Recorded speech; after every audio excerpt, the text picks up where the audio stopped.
পুরুষের শারীরিক চাহিদা পূরণ হলে তার মানসিক শান্তি ফিরে আসে, কিন্তু নারীদের ক্ষেত্রে বিষয়টি সম্পূর্ণ ভিন্ন।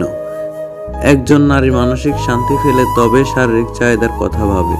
নারী ও পুরুষের চাহিদার এই ভিন্নতার কারণে তাদের সম্পর্ক আরও জটিল এবং গভীর। পুরুষের সমস্ত ডিপ্রেশন এবং ক্লান্তি দূর হয় সঙ্গীর সাথে। শারীরিক সংযোগে যদি আপনি আপনার পুরুষ সঙ্গীকে খুশি করতে চান, তবে তার সাথে অবশ্যই শারীরিক অ্যাটাচমেন্ট থাকা প্রয়োজন এবং তা মন থেকে হতে হবে।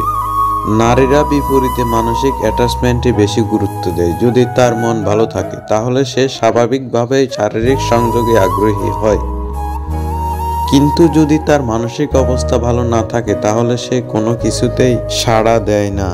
নারীর মনই তার আসল শক্তি। একজন নারী চাইলে একজন পুরুষের জীবনকে নতুন করে সাজাতে পারে, আবার সেই নারী চাইলে একজন পুরুষের জীবনকে পুরোপুরি নষ্ট করে দিতে পারে।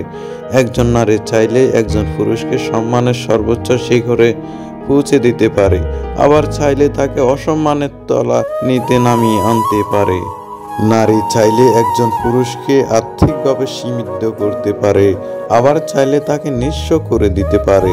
নারী চাইলে একটি সুন্দর পরিবার এবং সুখী সংসার গড়ে তুলতে পারে, আবার চাইলে সে সংসারকে ধ্বংস করে দিতে পারে। নারী একজন পুরুষকে পরিবার, সমাজ এবং নিজের প্রতি আবদ্ধ রাখতে পারে, আবার চাইলে সে পুরুষকে একা করে পরিবারহীন করে ছুড়ে ফেলে দিতে পারে।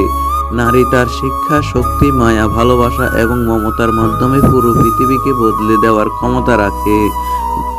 নারী চাইলে একজন পুরুষকে শত খারাপ অভ্যাস থেকে মুক্ত করে ভালো মানুষে পরিণত করতে পারে, আবার ভালো মানুষকে নষ্ট করতেও সক্ষম। নারী, তোমার প্রতি আমার অগাধ বিশ্বাস। তুমি তোমার সৌন্দর্য, শিক্ষা এবং ভালোবাসার শক্তি দিয়ে তোমার সংসার, পরিবার এবং সমাজকে সুন্দর করে তুলবে। তোমার প্রেম হোক তোমার সংসার, তোমার ভালোবাসা হোক তোমার স্বামী, আর তোমার মায়ার বাঁধন হোক তোমার সন্তান। নারী, তুমি চাইলেই অনেক কিছু করতে পারো। তুমি পারো পুরো পৃথিবী বদলে দিতে।